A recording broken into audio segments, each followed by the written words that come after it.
l'objet de notre retrouvaille ici à l'hôtel américain de Kintelé, c'était dans le cadre de l'atelier de renforcement des capacités des acteurs nationaux du projet BioDev sur les notions de paiement pour services environnementaux et certificat biodiversité.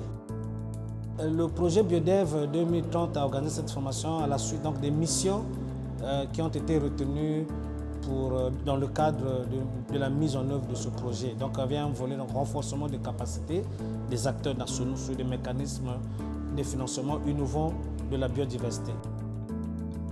Biotop a été engagé par le projet BioDev 2030 pour renforcer les capacités des acteurs nationaux sur les nouveaux mécanismes de financement de la biodiversité, à savoir les paiements pour services environnementaux et les crédits biodiversité. Ici au Congo, ce type de mécanisme est particulièrement adapté pour pouvoir agir sur les milieux naturels et résoudre des problématiques qui impactent directement les bénéficiaires de services écosystémiques dans leur chaîne de valeur.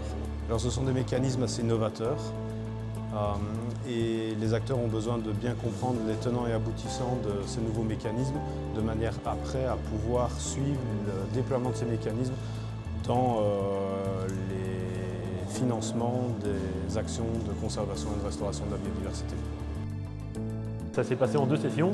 On a eu donc 2 fois 3 groupes de travail qui se sont rassemblés pour essayer de travailler sur les thématiques de la mine, de l'agriculture au travers de la cacaoculture et de la foresterie. Tout ça, ça se passait donc on essayait de un peu concevoir des projets de PSE ou de certificat biodiversité dans le territoire éthique. Les secteurs d'activité présents durant cette formation étaient du secteur public, du secteur privé, des ONG et des organisations de la société civile, des institutions de recherche et également des universités.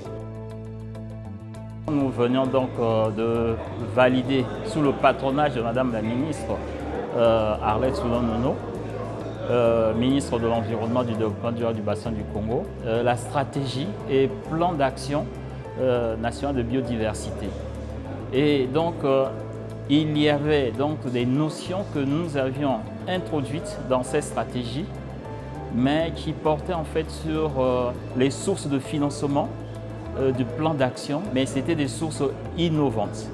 Et parmi ces sources innovantes, nous avions donc les paiements pour services environnementaux. Ce séminaire a été capital pour nous parce que nous avions donc appris en long et en large donc, ces notions de paiement pour services environnementaux. Avec ce que nous venons de faire, nous allons capitaliser ça au niveau du panel pour déjà faire une sensibilisation, une vulgarisation au niveau de certains partenaires qui ont écouté ce thème mais n'ont pas encore compris. Nous allons partir vers eux pour leur dire qu'en dehors des crédits carbone, nous avons aussi les crédits de biodiversité et nous avons aussi les paiements pour services environnementaux.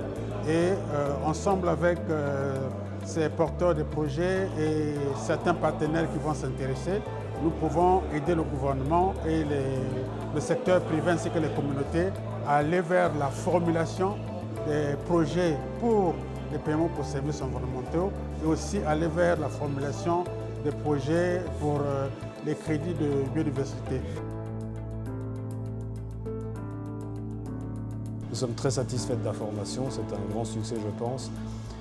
Les acteurs participants en formation se sont également montrés très enthousiastes et très satisfaits par le contenu de la formation et des échanges que nous avons eus et donc nous pouvons vraiment considérer que cette formation est un grand succès.